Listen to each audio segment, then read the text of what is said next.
उस दिन आप लोगों को स्टूडेंट्स एक्सरसाइज 8.1 का 4 क्वेश्चन बताए हुए थे और आज पुनः आपको 5वां क्वेश्चन बताने जा रहा हूं, तो ध्यान से समझिएगा।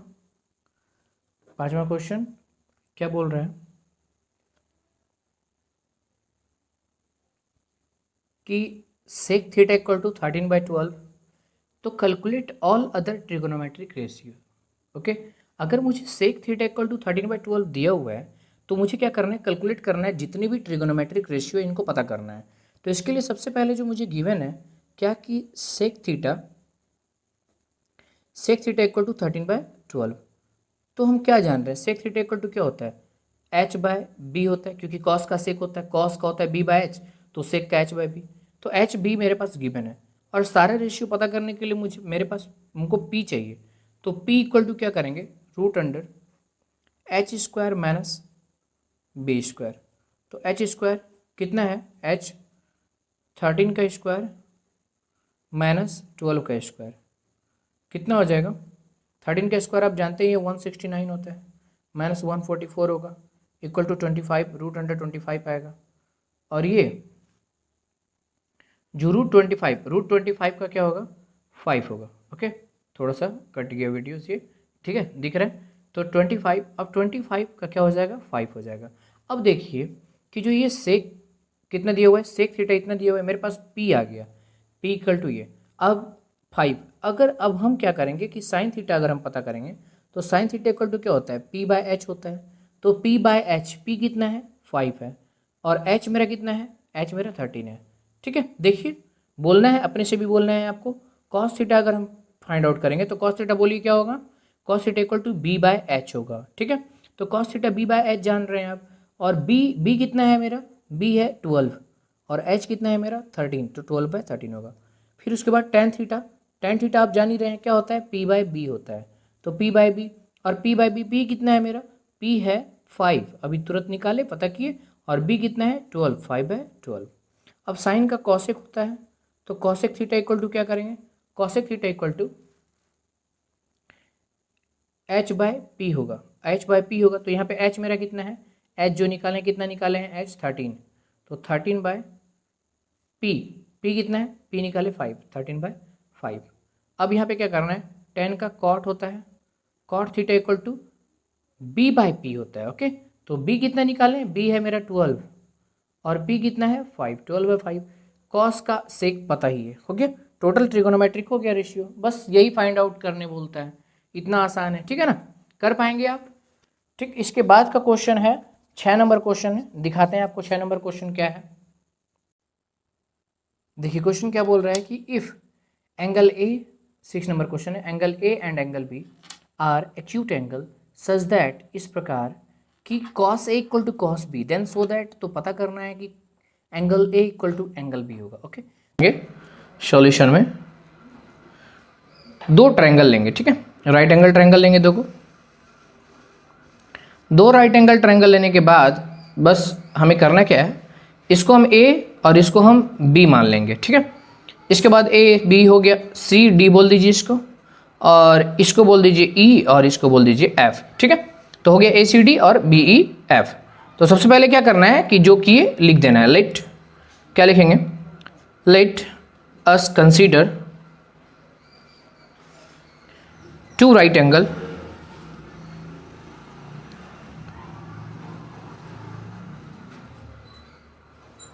Triangle ACD and BEF where क्या दिया हुआ है, cos A equal to cos B, cos A equal to cos B। ठीक है, इतना लिख देंगे। अब देखिए क्या करना है, cos A equal to cos B दिया ना, तो हम क्या करेंगे कि cos A बराबर होता कितना है, पहले ये करेंगे, cos A क्या दिख रहा है, cos A बराबर क्या होता है, यहाँ इस एंगल से लेंगे, तो कोई हम पहले बता चुके हैं आपको कि जिस एंगल से लेंगे वो सामने वाला P होता है। यदि सामने वाला P हो गया और ये H हमेशा H ही रहता है, तो सामने वाला P हो गया तो बचा हुआ B यही ना है, क्योंकि cos A बराबर B/H होता है, तो बचा हुआ क्या है, AC/H क्या है, AD हो गया ये। ठीक है, अब उसके बाद क्या है, cos B कॉस बी अगर हम इस ट्रायंगल में लेंगे कॉस बी, तो सामने वाला पी हो गया, ये एच है, ये बी हो गया, तो बी बाय एच होता है। बी बाय एच के लिए क्या लिखेंगे, बी ई बाय, क्या लिखेंगे, कॉस बी बराबर B E by B F, B F. ठीक है, अब देखिए मेरे पास ये दोनों आ गया, और क्या बोला कि कॉस ए बराबर है कॉस बी का। इसका मतलब है कि ए सी बाय ए डी अगर हम बराबर करें B E by B F के, तो कोई प्रॉब्लम नहीं होना चाहिए। ठीक है, क्योंकि वो बोल दिया है कॉस ए बराबर कॉस बी है। तो क्या हम इसको इस तरह लिख सकते हैं क्या कि ए सी बाय, इसको नीचे ला सकते हैं बी ई, और इसको ऊपर ले जा सकते हैं, क्रॉस मल्टीप्लिकेशन जैसे होते हैं, A D by B F. ऐसे क्या हुआ कि यहाँ बेस बटा बेस हो गया, ए सी बटा बी ई, बेस बटा बेस, और हाइपोटेनस बटा हाइपोटेनस। ठीक है, इसको इक्वल टू के मान लिया। ठीक है, से बोलेंगे के है। ठीक है, इक्वेशन 1 इसको मान लेंगे। नेक्स्ट क्या करना है, इसके बाद हमें करना है कि मेरे पास तो ये दोनों आ गया, बेस आ गया, हाइट हाइपोटेनस आ गया, तो अब हमको क्या करना है, परपेंडिकुलर दोनों का फाइंड आउट करना है। तो अगर हम ये बराबर ये हो गया, ये बराबर ये हो गया, और ये बराबर अगर ये हो जाए तो हम ट्रायंगल को सिमिलर बोल लेंगे। ठीक है, तो ये निकालेंगे सी डी। सी डी बराबर क्या करेंगे, C D equal to root under, क्या जान रहे हैं, H square minus B square होता है ना, तो एच स्क्वायर, एच क्या है, ए डी का square minus B square A C square. और इसमें क्या करेंगे, ई एफ के लिए क्या करेंगे, ई एफ निकालने के लिए B F square root under B F का square, B F square minus B E square, B का स्क्वायर। ठीक है, ये बी है मेरा, थोड़ा सा हो जाता है। ठीक है, अब देखिए तो क्या करेंगे, अब ये क्या करेंगे, ये भी परपेंडिकुलर बाय परपेंडिकुलर करेंगे ना, C D by E F, C D by E F, C D by E F बराबर क्या हो जाएगा, root under A D square minus A C का square by root under B F का square minus B E का square.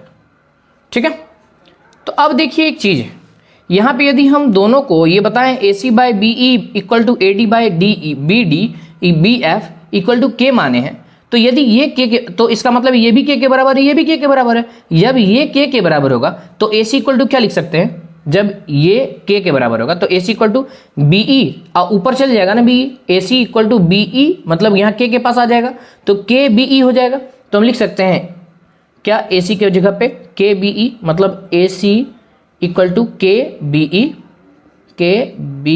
ई, और A D equal to जब ये इसके बराबर होगा तो ए डी इक्वल टू क्या लिख सकते हैं, ए डी इक्वल टू के बी एफ लिख सकते हैं।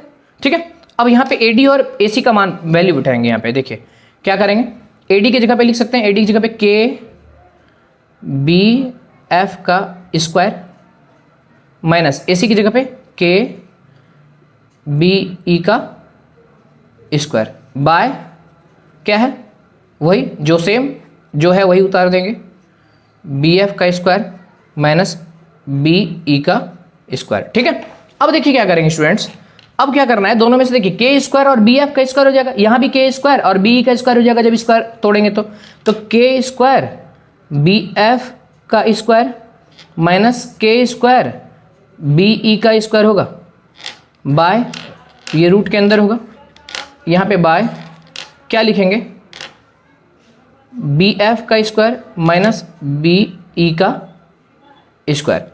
अब इसको हम आगे बढ़ा सकते हैं, ये क्या कि दोनों से के स्क्वायर कॉमन निकाल सकते हैं, के स्क्वायर निकल गया, क्या बच गया, बी एफ का स्क्वायर माइनस बी ई का स्क्वायर हो गया, बी का स्क्वायर। अब ये पूरा का पूरा रूट के अंदर बाय क्या लिख सकते हैं, सेम चीज़ें जो यहाँ पे है, बी एफ का स्क्वायर माइनस बी ई का स्क्वायर। ठीक, अब देखिए स्टूडेंट्स क्या करना है कि इसके बाद जो हम काम करेंगे वो होगा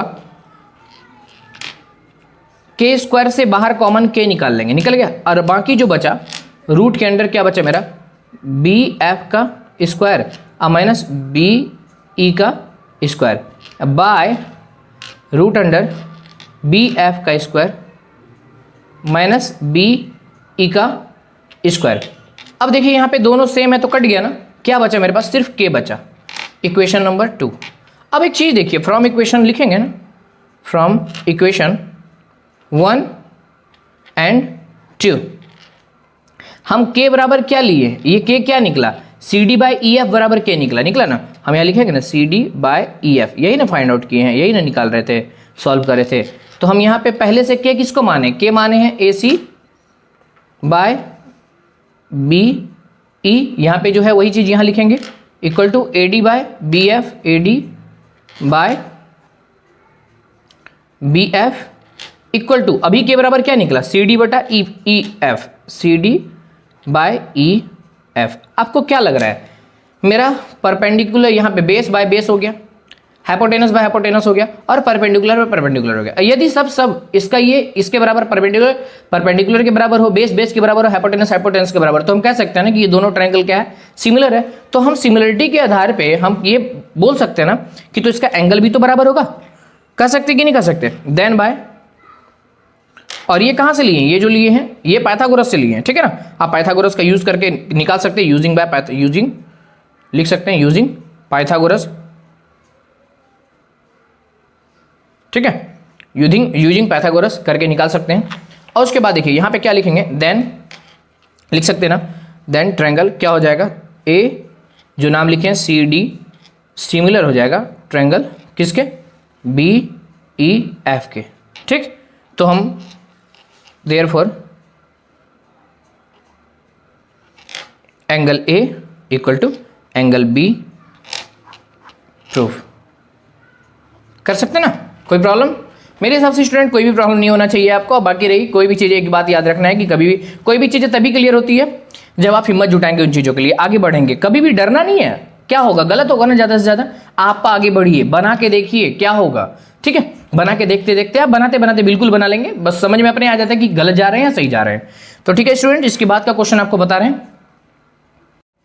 देखिए स्टूडेंट्स, क्वेश्चन नंबर 7 क्या बोल रहा है कि if cot theta equal to 7/8, ठीक है, तो evaluate 1 plus sine theta into 1 minus sine theta by 1 plus cos theta into 1 minus cos theta. मतलब यदि कॉट थीटा आपको 7/8 दिया हुआ है तो आपको पता करना है, क्या पता करना है कि 1 plus sine theta into 1 minus sine theta क्या बटा 1 plus cos theta into 1 minus cos theta क्या होगा, ठीक है। उसके बाद दूसरा नंबर क्वेश्चन में बोल रहा है कि कॉट स्क्वायर थीटा को भी फाइंड आउट करना है। तो इसके लिए सबसे पहले क्या करना है कि मेरे पास जो दिया हुआ है, ठीक है, उसको हम क्या करेंगे, पहले हम एक बार, एक और तरीका है कि हम एक नंबर को, ये जो एक नंबर क्वेश्चन है इसको सॉल्व करने के लिए देखिए क्या करना है, 1 प्लस मेरे पास जो दिख रहा है वो देखते हैं कि यहाँ तक जाते हैं हम, ठीक है। 1 plus sine theta into 1 minus sine theta, मेरे पास ए प्लस बी इंटू ए माइनस बी की तरह दिया हुआ है, 1 plus cos theta into 1 minus cos theta. तो क्या हम स्टूडेंट इसको लिख सकते हैं ए प्लस बी इंटू ए माइनस बी के फॉर्मूला से कि 1 A square minus B square, 1 का square minus sign square theta by, नीचे लिख सकते हैं 1 A square minus B square, B की जगह पे कॉस थीटा है, कॉस स्क्वायर थीटा। तो स्टूडेंट हम क्या जान रहे हैं कि 1 माइनस इसको लिख सकते हैं, इसका मतलब कि 1 माइनस साइन स्क्वायर थीटा बटा 1 माइनस कॉस स्क्वायर थीटा, ठीक है। तो अब बताइए 1 माइनस साइन स्क्वायर थीटा से आप क्या फॉर्मूला जानते हैं कि 1 माइनस साइन स्क्वायर थीटा बराबर कॉस स्क्वायर थीटा, और बाय 1 माइनस कॉस स्क्वायर से क्या जानते हैं, साइन स्क्वायर थीटा। तो एक बात बताइए हमें, कॉस स्क्वायर थीटा बटा साइन स्क्वायर थीटा का फॉर्मूला आप जान रहे हैं या नहीं, क्या होता है, यदि cos by theta equal to tan theta होता है तो कॉस स्क्वायर थीटा बटा साइन स्क्वायर थीटा बराबर, कॉस बाय थीटा क्या होता है, कॉट थीटा होता है, तो कॉस स्क्वायर थीटा बटा साइन स्क्वायर थीटा बराबर क्या हो जाएगा, कॉट स्क्वायर थीटा हो जाएगा, ठीक है। तो कॉट स्क्वायर थीटा, और मेरे पास जो वैल्यू गिवन है क्या है, ये cot theta equal to 7/8 given है, कॉट थीटा इक्वल टू 7/8, तो हम 7/8 का स्क्वायर कर सकते हैं, तो 7 से बन जाए कितना हो जाएगा 49, बाय 8 जा कितना हो जाएगा 64, तो 49/64 ये पहला नंबर का आंसर हो गया। अब देखिए दूसरा नंबर में तो सेम चीज़ें हैं, यदि कॉट आपको दिया हुआ है तो कॉट स्क्वायर नहीं निकाल पाएंगे, सेम चीज़ें हैं कि नहीं है। कॉट आपके पास कॉट इक्वल टू 7/8 दिया हुआ है तो कॉट स्क्वायर करना है, तो कॉट स्क्वायर इक्वल टू 7/8 का स्क्वायर नहीं कर पाएंगे, तो 7/8 का स्क्वायर 7 समझ जा 49 हो जाएगा, 8 जा 64 हो जाएगा, तो 49/64 ये हो गया आंसर, बस इतना सही है, ठीक है। इसके बाद का क्वेश्चन देखते हैं क्या बोल रहा है। 8 नंबर क्वेश्चन बोल रहा है कि if 3 cot a equal to 4 check whether 1 minus tan square A by 1 plus tan square A. तो आपको पता करना है कि 1 माइनस tan स्क्वायर ए बटा 1 प्लस tan स्क्वायर ए का जो मान होगा वो होगा कॉस स्क्वायर ए माइनस साइन स्क्वायर ए के बराबर होगा या नहीं, ठीक है। इन चीज़ों को करके दिखाना है, ठीक, यदि 3 cot A = 4 दिया हुआ हो तो इस पे इसका वैल्यू और इसी से इसका वैल्यू, दोनों का वैल्यू निकालना है और देखना है क्या दोनों का वैल्यू आपस में बराबर हो रहा है। यदि हो रहा है तो ठीक है, नहीं हो रहा है तो बताना है। ठीक है, तो चलिए देखते हैं करके क्या हो रहा है।